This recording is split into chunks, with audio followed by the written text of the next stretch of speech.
salarié au Secours catholique des Yvelines en tant qu'animateur de réseau de solidarité. Ce qui m'a permis de me rendre compte que le Secours catholique était un lieu où je pouvais exprimer et vivre ce que j'avais envie de vivre, la proximité avec les pauvres et le service des frères.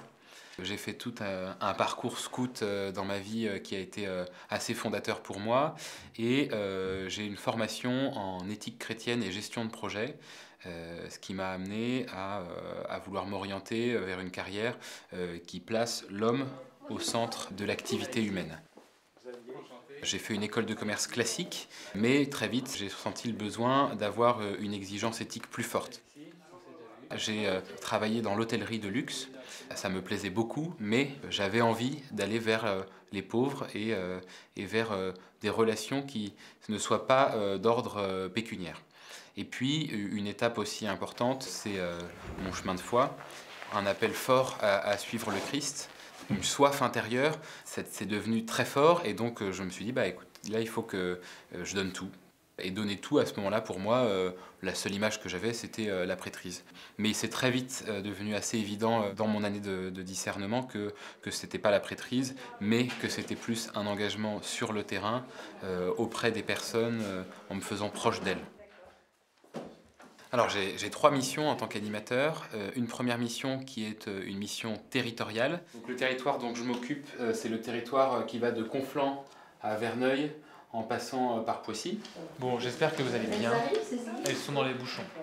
Il y a combien de dossiers du coup Plein, il y en a beaucoup. Ouais, alors on va vraiment commencer. Une deuxième partie de mon travail consiste à une animation thématique du département. Je m'occupe moi de celle du bénévolat. Moi je suis bénévole, comme vous. Dans les Yvelines, on est 2000 bénévoles. Pour combien de salariés ? 12. Voilà. Donc le bénévolat, c'est l'accueil, la formation des bénévoles, le suivi du parcours du bénévole jusqu'à la fin de la mission. Et puis, dans ces thématiques-là, une qui est transverse à celle-ci, c'est la thématique des jeunes. C'est la thématique du bénévolat des jeunes et des actifs. Donc 15-35 ans, on appelle ça Young Caritas. Et il s'agit de favoriser l'engagement des jeunes, sensibiliser les jeunes aux causes de la pauvreté et leur donner la possibilité de répondre à cette envie d'engagement qu'ils ont via des activités qui correspondent d'une part à leur mode d'engagement, plus ponctuel et sous un format projet, et puis dans des cadres horaires qui leur correspondent puisqu'ils travaillent souvent, en tout cas soit en activité dans la journée, donc soir et week-end. La troisième mission, mais qui est peut-être un peu moins prenante en termes de temps, elle est tout ce qui est événementiel. La délégation organise des événements, des grands rassemblements pour réunir une partie du réseau. Début janvier, nous avons eu un grand rassemblement, 150 personnes, et donc avec une certaine logistique, des animations à préparer, et ça rentre dans le cadre de ma mission aussi. Ça peut être une solution. Moi, je crois en tant que chrétien que la rencontre avec des personnes en situation de fragilité, c'est le lieu de la rencontre avec le Christ. C'est-à-dire que ça me transforme parce que c'est là que je me fais bouleverser, questionner, chambouler. On a au pied de la délégation l'accueil de jour, avec donc des personnes qui sont à la rue, des migrants. Et puis, je discutais avec l'un d'eux. Puis je me suis rendu compte qu'en fait, il avait été professeur d'histoire et que culturellement, il en connaissait 10 fois plus que moi sur à peu près tout. Et que finalement, moi-même, j'étais assez râlé-pâquerette niveau culture G. Et donc ça, très clairement, moi, ça m'a aussi remis en question et ça me suis rendu compte, je ne suis pas détenteur de quoi que ce soit. En toute humilité, j'ai mes propres moments où je ne suis pas patient, j'ai mes propres moments où je ne suis pas en capacité d'être avec les autres. Et en fait, c'est ça la pauvreté pour moi. Il y a la question matérielle, mais finalement, est-ce que spirituellement on n'est pas vide? Est-ce que humainement on a des amis, on a une famille? Là, on est tous pareils en fait. La pauvreté n'est pas une question de personne, elle est une question de parcours. Une difficulté et une autre qui viennent en même temps font que les gens vont s'effondrer, alors que c'est des gens qui ont une vie tout à fait normale, classique. J'essaye d'avoir une vie de prière. Alors, comme tout le monde, j'y arrive plus ou moins.